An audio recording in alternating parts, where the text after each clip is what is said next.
Athens পৃথিবীর বুকে একটি ঐতিহাসিক এবং ঐতিহ্যবাহী একটি শহর। অতীতে অ্যাথেন্স একটি শক্তিশালী নগরাষ্ট্র ছিল।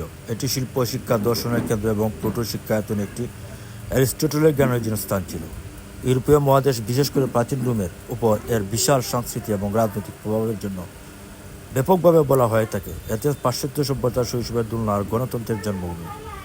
আধুনিক সময়ে অ্যাথেন্স একটি বড় বিশ্বজনীন মহানগর এবং বিশ্বের অর্থনীতি, আর্থিক, শিল্প, সামুদ্রিক, রাজনৈতিক এবং সাংস্কৃতিক কেন্দ্রবিন্দু ছিল।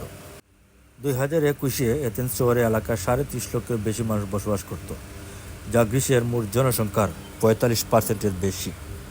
গ্লোবালাইজেশন অ্যান্ড ওয়ার্ল্ড রিসার্চ নেটওয়ার্কের তথ্য মতে এথেন্সের একটি বিটা বৈশ্বিক শহর এবং উত্তর পূর্ব ইউরোপের সবচেয়ে বড় অর্থনৈতিক কেন্দ্রস্থল।